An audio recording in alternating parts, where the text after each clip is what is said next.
Hello everyone, and welcome to my item loadout guide. This is the guide I wish I could have watched myself almost 3,000 hours of gameplay ago, since it turns out a proper understanding of the items can make your life as a hunter very easy. And it's just a matter of what you know. So I have a lot to share, not just from my understanding of what each item does, but also from my heavy amount of player experience that informs me how to get the most out of my loadouts without feeling bogged down in unnecessary details. When it comes to an item loadout, there are some key ingredients you're always going to want to bring, and that's where we're going to start. Let's grab an empty loadout and I'll fill it out with the generics.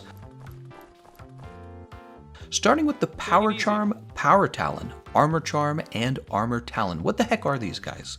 They're a permanent boost to your attack and defense that you get just for having them in your item loadout. So from now on, you're never going to leave without these. To be specific, you're going to receive 15 more attack with the Power Charm and the Power Talon. That's mostly what we're interested in. They're easy to obtain as well. Purchase one set of Power Charm and Armor Charm from the merchant, craft them into the Talon versions of themselves, and then go back and repurchase the Power Charm and the Armor Charm, and then you're done. You've probably seen these in my inventory before if you've seen my live streams. Now we need to fill everything else out. Here's a question for you. What do you think is better for healing? Mega Potion or Max Potion? The answer is Max Potion by a lot, because it heals everything in one bite. But the problem is that you only get to bring 2 of these at a time, and you probably ate one of your max potions at the start of the match in order to fill out your health bar, which leaves you with only 1 max potions. So what do? Easy. You're going to add 5 Mega Nutrients and 5 Mandragoras to your build. This lets you craft 5 more max potions without having to go back to the camp for more. This is one of the biggest improvements to anybody's item loadout that you could possibly make. It was one of my favorite improvements when I finally discovered it. What else is essential to your loadout? Not a lot, actually. With 7 max potions and 10 mega potions, your loadout is going to do a great job keeping you alive, so you're already in good shape. But let's throw in a Farcaster, which is going to let you restock at camp even in the middle of the fight. So a Farcaster, you basically use this even though the monster is aggro to you and you've got the red ring around your map and you can't just open your map and leave back to camp. You can use a Farcaster and this automatically sends you back. At this point, you now have the most essential items of a loadout, but let's not stop there. We don't want to just survive, we want to flourish. Let's go ahead and grab 2 Mega Barrel Bombs. These are going to be used on the monster when it goes to sleep in its nest at the end of the fight. Then, grab 2 Large Barrel Bombs and 2 Devil's Blight. These let you craft an extra set of Mega Barrel Bombs, which you can use in case the monster goes to sleep twice in the fight, which actually happens a lot. In fact, there's a way for you to set up for even more Mega Barrel Bombs to be made. You just need gunpowder and large barrels to be added as well. And bring those Devil's Blights up to 10. We'll talk more about that when we talk about a Kulftaroth loadout. So, especially if you brought the Palico Band Ball when you're playing with your Palico, or you have a teammate who's using like a bowgun, you can expect the monster to go to sleep once, twice, 3 times in the fight, and this is why having extra Mega Barrel Bombs with your loadout is a very good idea. But what about flash pods? You probably know monsters can be flashed to interrupt a powerful move or to drop them out of the sky. So let's throw in 3 flash pods and 10 flash bugs, which we can use for crafting more flash pods. One of my latest discoveries about item loadouts that I've been wanting to bring more attention to is just how effective life powders are, right? Like, I've always known they could heal my teammates, but things changed when I learned how to craft them mid-fight with the Radial Menu, and my approval of them shot way up. Notice how you can only add 3 life powders at a time, which was the main reason I didn't think much about them. You just kind of run out too quickly. Now, underneath the life powders, we're going to add 10 god bugs and 10 blue mushrooms. It turns out these can be used to craft 10 more life powders, and you're going to want to stick around for the part of the guide where I discuss Radial Menu tricks, because there's some important information to know about the Radial Menu that also doesn't get talked about enough in my opinion, and life powders will be a part of that discussion. So check it out. We've got heals, we've got team heals, we've got flash pods, we've got mega barrel bombs for wake ups and more ingredients for more mega barrel bombs, and a Farcaster that lets you jump back to camp in an instant to restock all of this. But we aren't done. There's one more important part to the loadout that we need to talk about, and it's your consumable attack buffs. Attack buff items took me a while to figure out, not because they're complicated, but because nobody teaches you how to use them in a way that's very easy to remember. A lot of people get bogged down in the details here, so I'm going to make this easy to remember. Let me show you what you're going to do. Here I am at the beginning of the hunt. I'm going to eat a demon drug. Then I'm going to eat a demon powder, and finally a might seed. And that's it. Now you know how the professional players eat items for high damage. Let me repeat that so it sticks. Eat a demon drug, a demon powder, and a might seed. You're done.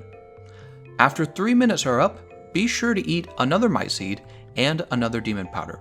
Okay? So every 3 minutes, refresh that demon powder and the might seed. Now you're probably wondering about Mega Demon Drug and Might Pill. Well, you can use Mega Demon Drug if you can afford it, but it really only gives 3 more attacks compared to the regular Demon Drug. So don't really worry about that unless you're speedrunning or you're fighting really the end game monsters. As for Might Pill, it gives a crazy good damage buff, but it only lasts for a short 20 seconds, and it ends your Might Seed buff. They override each other. The only time I use Might Pill is when I have the Wide Range 5 skill, and a tough monster just got knocked down and my teammates are gathering around it. Then I eat the Might Pill so that my whole team does crazy damage for 20 seconds.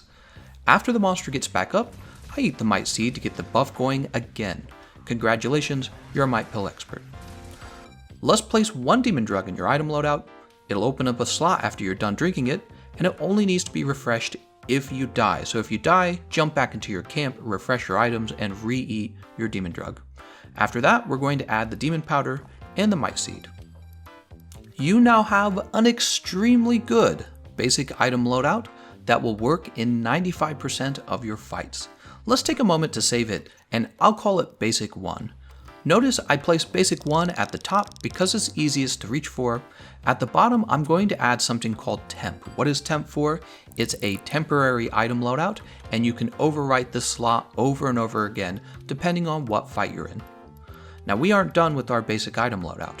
What we need to do now is arrange the order of the items so that they aren't super annoying to scroll through in the middle of the fight. A lot of people still don't do this. Open your item pouch and choose an item bar. You can see on the Xbox I have to press Y to do this.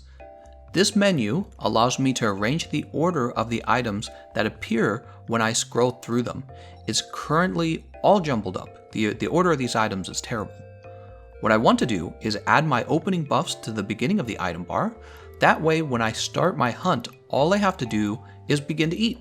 So now my demon drug, demon powder, and might seed are all at the front, all next to each other too. This is really nice. They're just right there. And after that, we can even add the max potion because you're very often eating the max potion in order to fill out your health bar. Okay, so after that, let's move the least necessary items to the back of the item bar. So items used strictly for crafting or gear like the barbecue spit, fishing rod, and the net, these are all going to be at the very end of my item loadout. If you've never organized your item bar like this before, and this is something new I've taught you or inspired you to try, be sure to leave me a like on the video because taking a minute to fix this beforehand is about to blow your mind next time you go in to another one of your hunts. Really, if you haven't tried this before, you're about to be very pleasantly surprised. After organizing the attack buffs, I'm going to place the heals, followed by both of my mantles, which get to be side by side. This is the organization you've been missing in your life.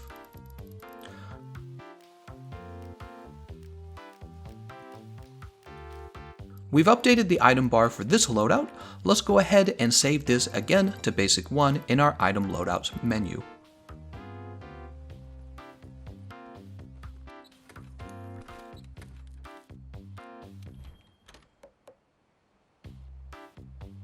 We have one more step, and I have more very useful information to share with you guys. It's time to talk about the Radial Menu. For melee weapons, I always keep the whetstone at the top of my radial menu, whereas if I'm using a bowgun, I might give that slot up for ammo crafting. On the right side of the wheel, we have 3 slots. I place my heals on this side. I like to put the life powder on top, mega heal on the middle, and max potion near the bottom. On the bottom of my wheel, I place my emergency items. It may be the Final Fantasy emote for the Extreme Behemoth, or the Fire Rune for Ancient Lesson. Otherwise, it pretty much defaults to my Farcaster. Farcaster, as you know, is very useful for dodging monsters, so it's not just used for returning to camp. Let's say you're being attacked by Lunastra, she's using Supernova, you're going to get burnt out. Well, you open up your radial menu and you use your Farcaster. You don't scroll through your item bar, you just immediately use it and you're out of that fight. Okay, very useful. We have 3 more slots on the left side of this radial menu, and I place items there based on need. For this loadout, let's add Flash Pod Crafting to the upper left-hand option. You're probably wondering at this point, why don't we add crafting for life powders and max potions? It's because the game will automatically craft more of them for you when you run out. Just click on them from the radial menu like you normally would. This is the secret I wanted to share with you back when we were adding life powder and life powder ingredients to our loadout. Once you realize that all you have to do is keep clicking on your radial menu to use more of these, it's kind of like always having 13 of them in your inventory rather than 3 of them, and this turns you into something of a healer.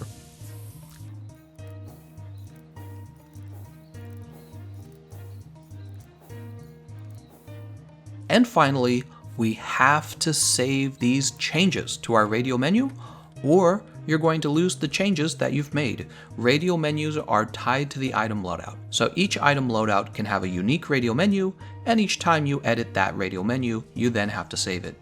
You're officially done learning about item loadouts. The last thing I can do is show you some recommended builds for really important monsters. Consider this your cheat sheet, and if it helps you, you can bookmark this video and use it later as a reference. So to make these other loadouts, we always start out with our basic loadout.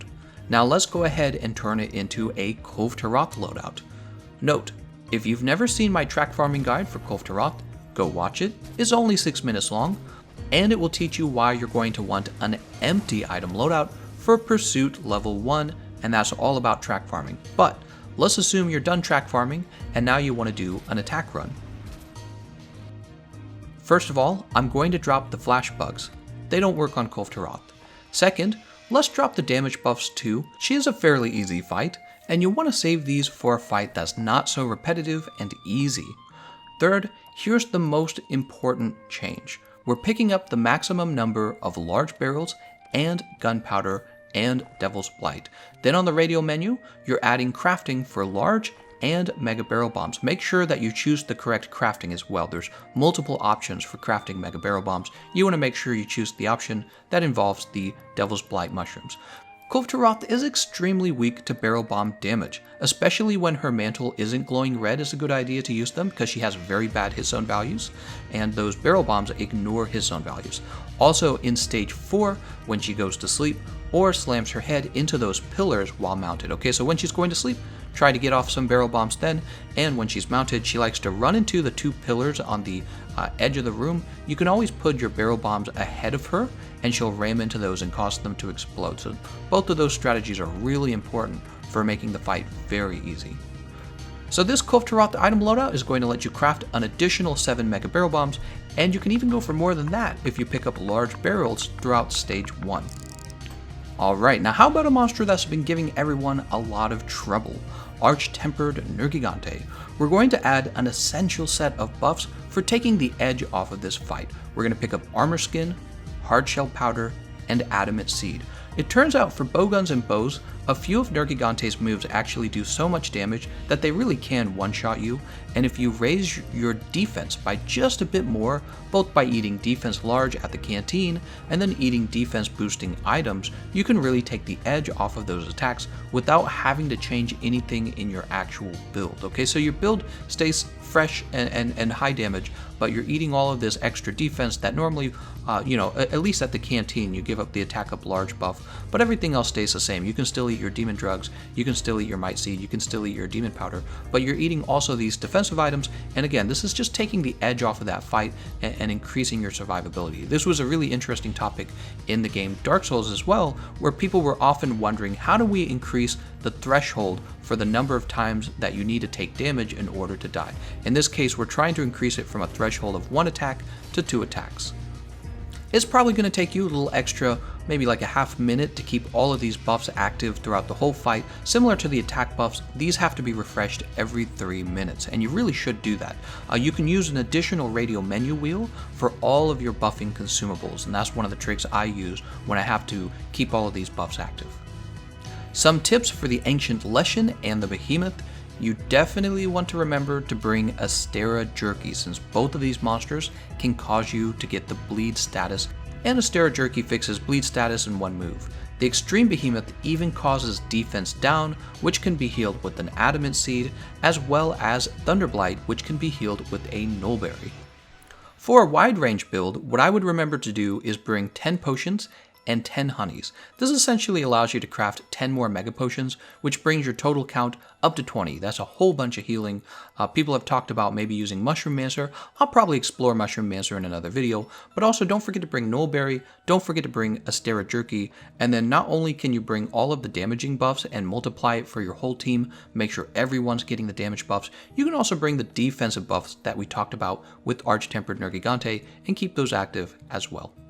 For bowgun loadouts, keep in mind you can make specific loadouts for a specific gun that you like to use, and then what you can do is you can bring all the crafting ingredients you need in order to craft more of that bowgun's best ammo types. So like for the Dark Devourer, I might be wanting to use cluster bombs. That's why I bring cluster bombs level 1, cluster bombs level 3, bond berries, and gunpowder level 3. So all of that's concerned with crafting more cluster bombs in the middle of the fight. Really important here.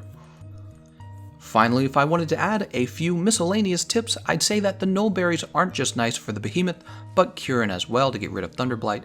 Dash Juice is a really good consumable buff for bows and dual blades because it lets you deal more damage by maintaining your stamina. Screamer Pods make Diablos and Black Diablos super easy because you can cause them to pop up out of the ground every time they try to dig on you.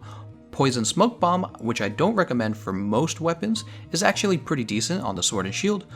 Also, I do recommend bringing it against at least one monster, Xeno'jiiva, Arch-Tempered Xeno'jiiva, because he does become poisoned for quite a while. On a side note, Sword and Shield is also really good at crafting traps and placing them down over and over again in the middle of the fight, so that's a strategy. You'll notice I never take cool drinks with me, and that's because you really don't need to. Let me explain. There's always free cool drinks in the chest by the camp. Also, you can typically run into a cool drink mushroom, so either of those are a fine option. Just change it to auto-craft it into a cool drink. Lastly, wetfish fins let you sharpen your weapon in a crazy fast speed, except these are pretty rare and take a while to fish, so I've just gotten used to never using them. Besides that, we have the Draken armor now. And that's my complete item loadout guide. If I missed any useful information, be sure to talk about it in the comment section. I want to thank everyone who supports my channel through donations, through Patreon, especially Peerless Rain, who's been especially generous this last month, but also Lol Guy, David Larson, Elias Moran, and Chase Kennedy. Thank you all for watching, and I'll see you guys next time.